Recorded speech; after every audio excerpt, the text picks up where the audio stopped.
Rob here, excited to be with you for this week's call. Today, I want to talk to you about how we can fast track our content creation for our books, as well as other content that we create, like for social media, emails, etc.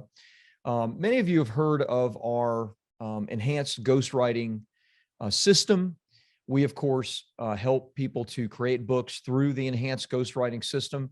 However, for those of you that just want to use it to create content on a regular basis, or you're writing your book yourself, it is a system that you can apply yourself and will help you to fast track your content creation, not just for a book, but for any type of content that you're creating, because the elements of the content that you as a business person are creating are found in every single chapter of the enhanced ghostwriting system. So let me give you a quick rundown or breakdown of the elements of it and how we use it. And then I'm actually going to show you what I'm writing right now. I'm writing my latest book, which is a niche book. It's called, or at least the working title is Book Funnel Secrets. And it's about using a book in conjunction with a funnel to grow your business. And I lay out from soup to nuts exactly how to do that. I'm going to go over one of the chapters that I literally put together in 30 minutes. Hopefully you won't feel like I did, but I have put it together very, very quickly. I've already recorded it. It's come out fantastically. And I just want to show you, like in real life, how this is working for me and how it can also and should also work for you. So here are the elements that we have in every single chapter of a client's book that we're doing the enhanced ghostwriting or EGW program. It's a trademarked system that we have put together and have been using for years with our clients and teaching. Basically, it starts with a story. So every chapter should very quickly or even potentially immediately start with a story. The story is not culminated. There is an open loop, meaning that you perhaps bring the story to a crescendo, but not, complete it. You leave an open loop because the human mind wants to close the loop, wants to know what happened, especially if you do a good job telling a story. So story to open loop to content. In other words, the teaching points, point 1, point 2, point 3. Here's what I'm going to teach from the story that I just told. You then, after the teaching and the content points, kind of the meat of your training, of your chapter, you then close the loop, conclude the chapter. And for us, because we're business people and we're writing business related books, you want to give next steps. You want to take people back to your website. You want to give them additional training. You want to move them from the book to your email list, right? Or to your social media, or to a place where you can actually communicate directly with them. Okay. So for those of you watching on video, I'm actually going to share my screen and I am going to share my this particular book. But for those of you that are listening, no worries. I'm going to share all the details. So this is section 1, which I call Book Funnel Magic. I have multiple sections in the book. This is chapter 1 of section 1, which is mapping your funnel from offer to offer to offer. Now, I don't know that that's going to be the exact chapter name, but you get the idea. So remember, brief intro or story, open loop, the main message or your content points, close the loop, conclude the story's next steps. Now, this is going to be a little bit different. And I chose this chapter to show you because this doesn't have one story. This actually has 2 stories. So I'm often asked, okay, with the enhanced ghostwriting system and how it works, I mean, what if we want to tell more than one story? You certainly can. You may tell multiple stories in a chapter, as long as you don't make the chapter too long. I mean, I personally think a good length for a chapter is, 15 minutes of reading. It can be as little as 10, 12 minutes. It can be as long as 20 minutes, but I personally feel that's a great length for a chapter. And that's what we try to strive for with our clients at Bestseller Publishing. So again, this chapter is specific to mapping your funnel and what that looks like. So this is the beginning. Let's start by making this. And by the way, these are just my notes. This isn't the whole chapter because I'm speaking this chapter, right? The way we do it with the enhanced ghostwriting process is we record it. We record with a ghostwriter. I then speak it. Some of the notes I may say verbatim, but much of the notes I don't. So I literally, the first line is, let's start by making this as simple as possible. And then I go into what I call the Gary Halbert story. Now, for those of you that don't know who Gary Halbert is, he's one of the most famous copy men, ad writers who's since passed away. And he has this famous story about what would you do if you were opening a hamburger joint. You could choose to have anything to make it successful. And so I literally tell the story, right? I recount the story. And I talk about how the crowd says the world's best burger, an awesome location, the best staff, great marketing. And Halbert basically says none of those things. If I could choose one thing, I would want a starving crowd. Now, I told that story and I tell it in its fullness. There's no open loop. There's no, content points to teach. It teaches it by that story. And then I go right into, well, your funnel is about finding your starving crowd and leading them to your delicious hamburger. So now this is a very tiny paragraph, but that's because I'm telling the story, right? So when you're doing this for yourself, remember, I put all this together in about 30 minutes time. I just put Gary Halbert's story. I put a couple of the quick notes that I wanted to tell, and then I moved directly into the story itself and the next steps. I then talk a little bit about, what it means to run an opt-in funnel, various different kinds of funnels. We at BSP have found that a book buyer is as much as 16 times more valuable than simple email address in lifetime customer value, et cetera. So that's just setup, right? I go in right from the beginning into an interesting story. I then set up, and what do? I go into my next story. So this is a little bit more complicated. You don't need two stories. One story is enough. But if you're doing a full chapter on a book and you want to tell a couple of stories, one just to set it up, and then one that has the full framing, open loop, et cetera, then you can do that. And here's an example of how I did that. So I go into what I call the Andrea Olsen story. Andrea is in Russell Brunson's inner circle with me. I actually met Andrea in the Boise airport, and I tell the whole story about how I met her with my son, Cole.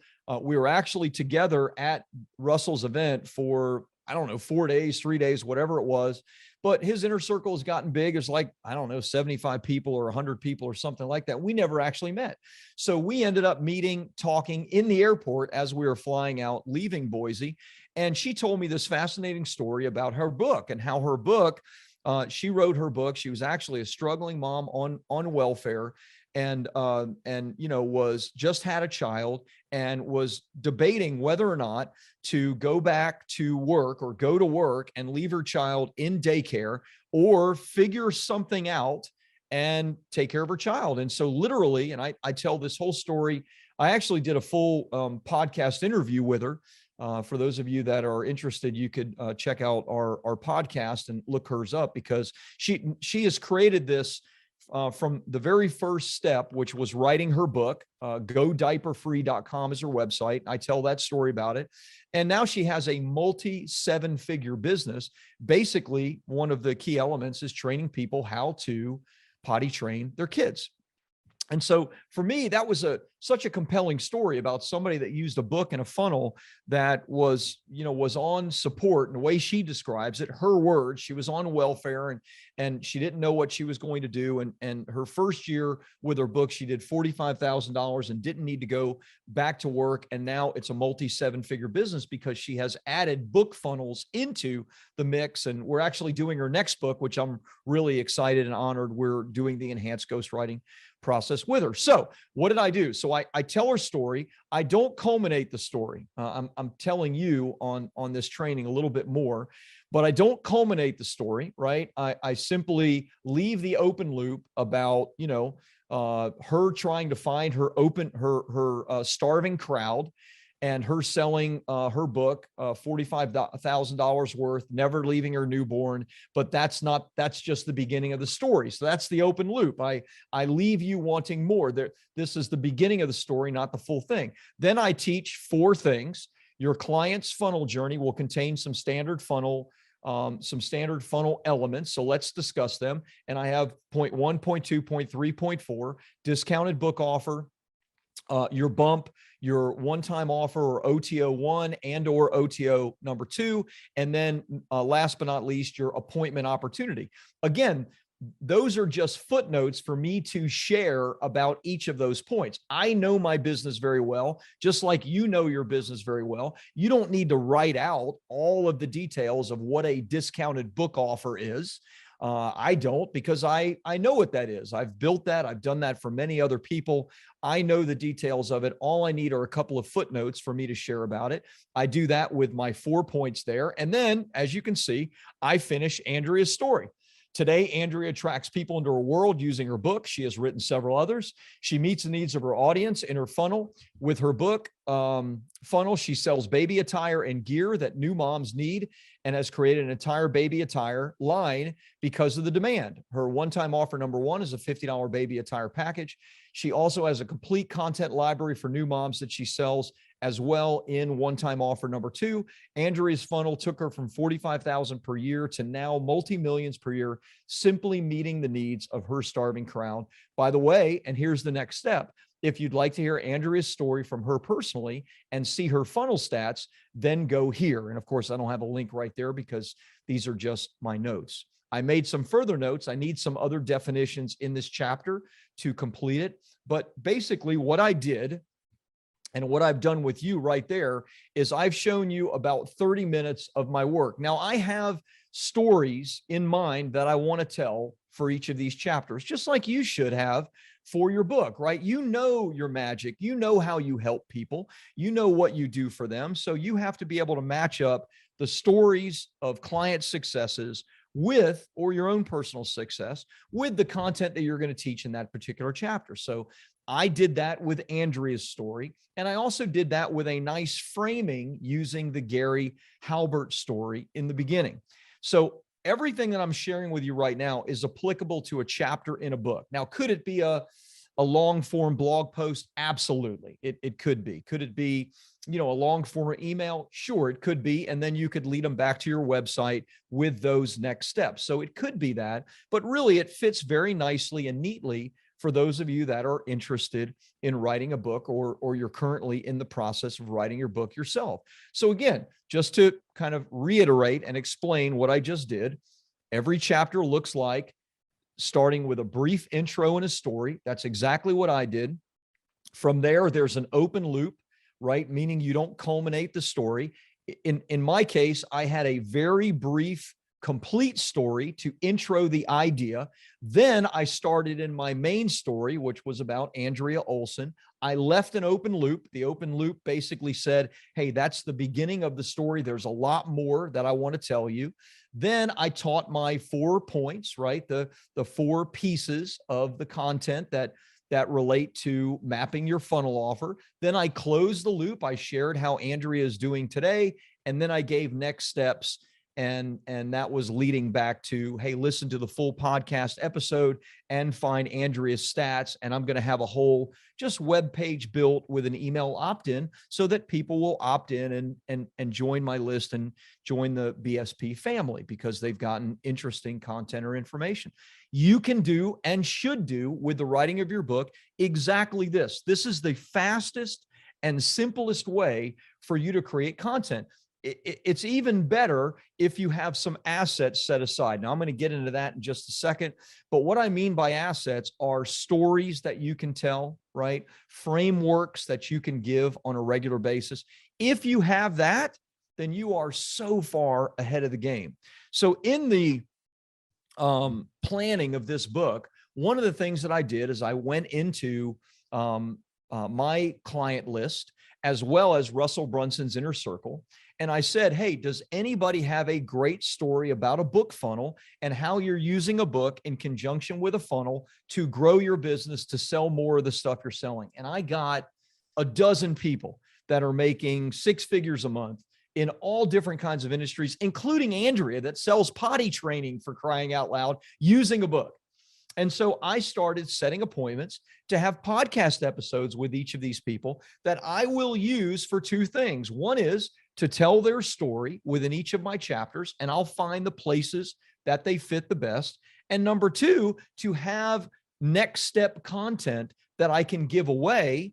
So people come to me, they want to hear the full episode, they want to see the funnel stats, etc. So an idea for you is you should, as you're in the creation of your book, or as you're thinking of your next book, or even while you're working on your current one, start thinking about putting together your assets.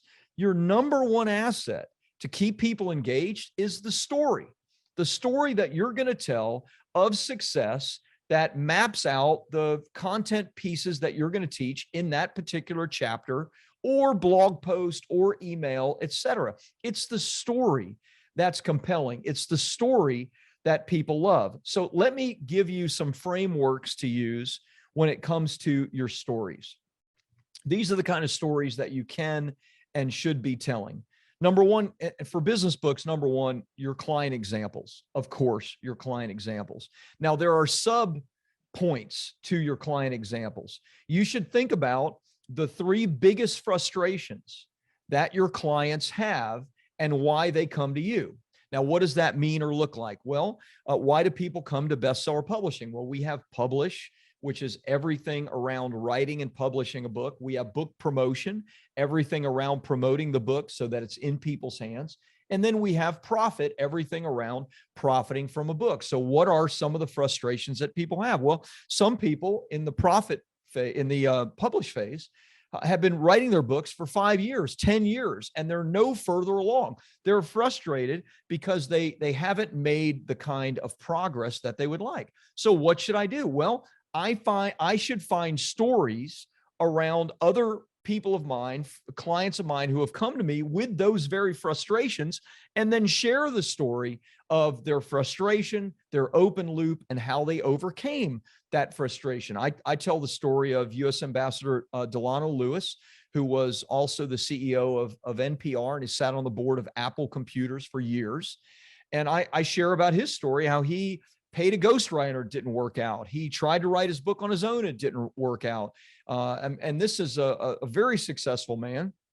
And yet he came to me, and within 4 months and our enhanced ghostwriting program, his book was completed, bestseller, speaking all over the country now, or previously. He's pretty much retired at this point. So think, what are the three biggest frustrations that your clients or potential clients have in different phases of your business, right? I have the three phases: publish, promote, profit.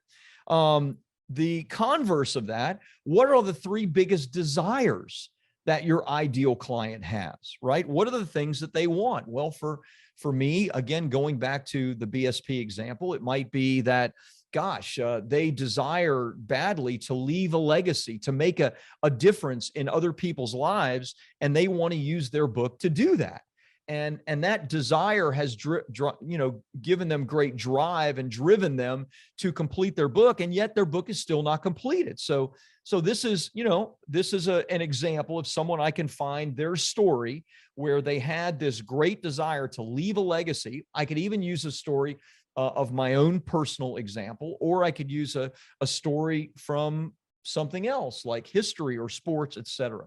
So client examples, three biggest frustrations, three biggest desires, and also your field. Pay attention to your field of expertise. Read subreddits, read newsletters, read blog posts, go to subscribe to YouTube channels, etc., so that you can see what others are saying that is compelling, not so you can parrot what they said, but so that you could apply your own magic and wonder to it, right? And your own solutions to the problems that you're hearing about. But these things will give you great ideas. Now, besides the most obvious of client examples, let's say that you're writing a social media post or a blog post, or you want to write an email. Some other ways to captivate great stories are, think of topics of interest to you. It could be history. It could be sports. It could be cooking or gardening or something like that. Well, there's always compelling stuff that's coming out of the things that are topics of interest to you. So I tell stories often around the world of golf. I tell stories often around, history. I live in St. Augustine, which is the oldest city in America. So I will tell stories around things that are happening or things, that go on with ghost tours and things like that in St. Augustine. People shockingly perhaps find those things interesting, but they do. The compelling part is the story. Your life, your family, your relationships. There are countless stories from your life, your family, relationships, your personal success journey, right? And the ups and downs that you've experienced, your business success journey. Personal success might be, diet, fitness, routines that you have in your life. I was just on a podcast and it was cool. They asked me, do you have a morning routine? I love it when people ask me that. I don't get that question very much because the questions tend to be around my business expertise. But I love it when they ask me that because, man, I feel like my morning routine is a superpower that I have. I get up most days at about 5:30, and by the time 8 o'clock rolls around, I've done more than probably most people. I mean, I've prayed, I've meditated, I've walked a mile or so with my dog. I've read, I've studied, I've thought, I've worked out. I mean, like that kind of stuff for somebody that is interested in personal success, especially in a situation like mine where I didn't grow up very disciplined at all. And I always wanted to have a more disciplined life. So, whatever your personal success stuff is, whether it's diet or fitness or routine, your business success, all of these things are potential compelling stories that you can tell, you can share, you can give, and then you can fit your frameworks of what it is that you want to teach people. Obviously, I've shown you how to do that within a chapter of a book that you're writing, but this works with everything. One of the things that I enjoy doing is, I have my things that I enjoy on YouTube. I watch stuff on cryptocurrency. I watch stuff on marketing. I watch stuff on sales. I am just jazzed up about that stuff. I know it's a little weird. I know it's a little crazy. I share that stuff with friends. I share that stuff with employees. I share that stuff with clients if I feel like it's something that's potentially interesting. And if there's something that I feel like I can use later, then I'm going to write that down. I am going to log that somewhere. I have a note-taking app. And so I'll take notes and I'll say, this is a really cool story that relates to success, or that relates to, fill in the blank, marketing, et cetera. If you can create a list of assets, especially around stories, then it's going to make everything else you do a whole lot easier, because of all this stuff that I shared with you about, this chapter of the book Funnel Magic. Holy cow. The hardest part was the stories themselves, because those are the pieces that make this most compelling, right? It's not teaching the 4 pieces: discounted book offers, bumps, and OTOs and appointment opportunities. That's boring. Yes, people want that, but they only want that within the context of something that is compelling. And it's the story. It's the Gary Halbert story that's compelling. It's the Andrea Olsen story. It's, as she shared with me, somebody that, was dependent upon the government and was deciding whether to leave her newborn child and go back to work or not, that actually pulled herself up by her bootstraps and wrote a book and made $45,000 and now makes multi-7 figures. You read that and you go, holy cow, I can do it, right? That's the part that is compelling. So in summation, and I'll of course open it up later to any questions, but in summation, the framework is story, open loop, content points, closed loop, next steps. The ways that you can adjust that, as I showed, multiple stories, right? One with a fully closed loop, one with an open loop, et cetera. Endless ways that you can do it. What's most important, though, is that you have these assets, these story assets that you're thinking about and that you're figuring out where to put in. You can put them in emails, you can put them in blog posts, you can put them on social media, and most assuredly, you need to put them in your book, every single chapter. Hey, thanks for listening in on the Publish, Promote, Profit podcast. If you enjoyed it, please take a minute and like and subscribe to the podcast, because every week I bring you either great guests or great teaching to help you to grow your income and your impact with a best-selling book. And if you're interested in having your own best-selling book, check out my short video which explains our trademark process at beginmybook.com.